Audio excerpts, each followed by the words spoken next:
بنگلور کے قریب میں ایک بستی ہے، 60-70 کلومیٹر کے فاصلے پر ٹمکور شہر ہے، اور ایجوکیشنل لائف کے اعتبار سے وہ بہترین شہر ہے، وہاں زبردست تعلیم ہوتی ہے۔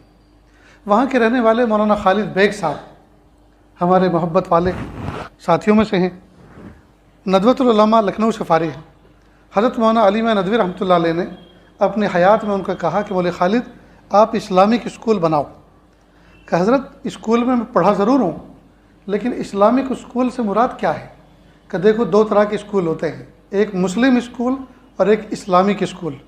مسلم اسکول وہ ہے جس میں پڑھنے اور پڑھانے والے مسلمان ہوں، اور اسلامک اسکول وہ ہے جس میں پڑھنے اور پڑھانے والے اسلامی مزاج کے ہو۔ دونوں میں فرق ہے۔ ایک آدمی مسلمان ہوگا لیکن اس کا اگر مزاج اسلامی نہ ہوا تو وہ چہرہ بناتا ہوگا، نمازیں چھوڑتا ہوگا، احکام توڑتا ہوگا، بے پردگی اس کے نزدیک کوئی عیب نہیں ہوگا، جی، بلکہ اسلام کی تعلیمات پر کئی مرتبہ اعتراض کرتا ہوگا، ہے مسلمان۔ تو مسلم اسکول الگ ہوتا ہے اور اسلامک اسکول الگ ہوتا ہے۔ تو حضرت جب آپ نے یہ فرمایا ہے تو مجھے آپ 2 سال کا ٹائم دیں، میں ذرا اس کو مزید سمجھ لوں، اس پہ اسٹڈی کر لوں۔ بہت اچھا۔ 2 سال میں انہوں نے 3 سلیبس پڑھے، امریکہ کا، یورپ کا، انگلینڈ کا، اور تیسرا مصر کا۔ مصر اس اعتبار سے کہ یہ مسلم ملک ہے، یورپ اس اعتبار سے کہ وہ عیسائی ملک ہے، اور امریکہ اس اعتبار سے کہ یہودیوں کا اثر ہے۔ تینوں سلیبس کو سامنے رکھ کر انہوں نے اسٹڈی کی۔ ایسا لگا ان کے کہنے کے مطابق جیسے ابلیس انسانی شکل میں بیٹھا ہو اور 3 اسٹوڈنٹ بٹھائے ہوں، ایک عیسائی، ایک یہودی اور ایک مسلمان، اور کہا لکھو۔ تو لکھوانے والا ابلیس، لکھنے والے 3 شخص، اپنے اپنے انداز میں لکھا لیکن مقصد وہی لکھا جو ابلیس لکھوا رہا تھا۔ کہا تینوں سلیبس پڑھنے کے بعد کچھ بھی فرق نظر نہیں آیا، سب میں اللہ سے دوری، مذہب سے بیزاری، دین سے بیزاری، سب کا مقصد ایک تھا۔ مثال کے طور پر انہوں نے ایک مثال دی، مصر کا جو سلیبس تھا اس میں میتھ پڑھایا جا رہا ہے، اور میتھ والے بچے کو ایک مثال دی جا رہی ہے کہ ابراہیم بار میں گیا، بار تو جس میں شراب بیچی جاتی ہے، شراب خانہ، ابراہیم بار میں گیا، فاطمہ نے 3 روپے میں، وہاں روپے کو جنیو کہتے ہیں، وہاں کی کرنسی کا یہ نام ہے، 3 جنیو میں اس نے 1 بوتل ابراہیم کو دی۔ اگر ابراہیم 5 بوتل خریدے گا تو کتنے پیسے دینے ہوں گے؟ تو ہے تو یہ جمع کا حساب، لیکن اس نے اس حساب کے اندر کئی چیزیں سکھا دی۔ ایک تو ابراہیم کا شراب خانے میں جانا برا نہیں، دوسرا فاطمہ نام کی مسلم لڑکی کا بار گرل بننا برا نہیں، تیسرا شراب پینا برا نہیں، خریدنا برا نہیں۔ تو سکھانا تھا حساب، اور سکھا دیا کچھ اور۔ ٹھیک یہی نظام اس وقت ہمارے ماحول میں چل رہا ہے۔ دنیاوی عصری تعلیم کے چکر میں کفر پڑھایا جا رہا ہے، دین سے بیزاری،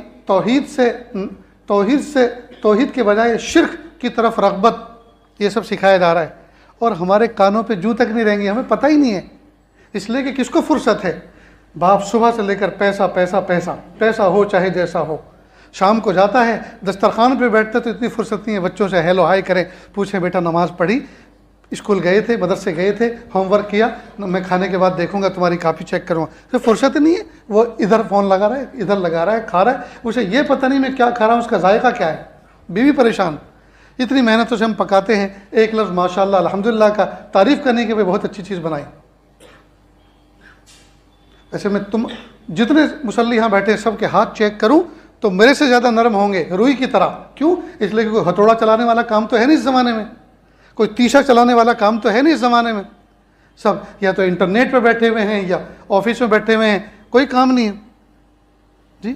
اندر اندر بیکاری ہے، باہر باہر کام بہت ہے، سب کے سب بزی، ہاتھ میں کام کچھ نہیں، بزی سب ہے، دل دماغ سب کے بزی، پیسہ ہو چاہے جیسا ہو، صبح سے لے کر شام تک، شام سے لے کر صبح تک۔ اور ہمیں اس بات کی فکر نہیں کہ ہمارے بچے کیا کفر پڑھ کے آ رہے ہیں، کیا پی کے آ رہے ہیں، کیا کھا کے آ رہے ہیں۔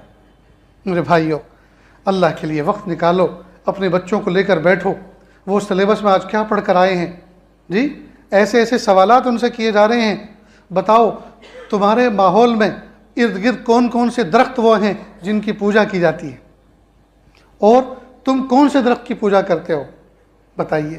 مومن بچہ کیا جواب دے گا؟ اور اس سوال نامے میں جو سوال کیا گیا اس پر 25 مارک اس کو ملنے والے۔ ہم نے کوئی تیاری کی؟ ہم نے کچھ سکھایا اپنے بچے کو؟ اس لیے جو زہر وہاں سے وہ سیکھ کر آ رہے ہیں، پی کر آ رہے ہیں، اس کا تریاق ہمیں اپنے گھر میں آب زمزم سے غسل دینا ضروری ہے۔ اور یہ اسی وقت ہو سکے گا جب ہم روزانہ مغرب بعد، عشاء بعد کوئی نہ کوئی وقت نکال کے اپنے بچوں کو کہ بیٹا آج تم نے کیا پڑھا، آج تمہارے ٹیچر نے کیا تقریر کی تمہارے سامنے، آج تمہارے ذہن میں کیا بٹھایا۔ بیٹا دیکھو اسلام اس بارے میں یہ سمجھاتا ہے، ہمارے نبی اس بارے میں یہ فرماتے ہیں، اور اللہ اس چیز سے خوش ہوتے ہیں، اس چیز سے ناراض ہوتے ہیں۔ اور اس کا آسان حل تو پھر ایک تو یہی ہے کہ ہم اپنے تعلیمی ادارے خود ڈیولپ کریں، جو بنے بنائے ہیں، نئی انرجی صرف کرنے کی ضرورت نہیں ہے، جو بنے بنائے ہیں انہی کے اندر نصاب تبدیل کرنے کی ضرورت ہے، اور پڑھانے والے اساتذہ ایسے ہوں جو ایمان کے پکے ہوں۔ اگر وہ کفر بھی پڑھائیں گے، اوپر سے مجبوری کی وجہ سے کفر بھی پڑھائیں گے، تو کفر اور ایمان کو الگ کر کر کے وہ سمجھائیں گے۔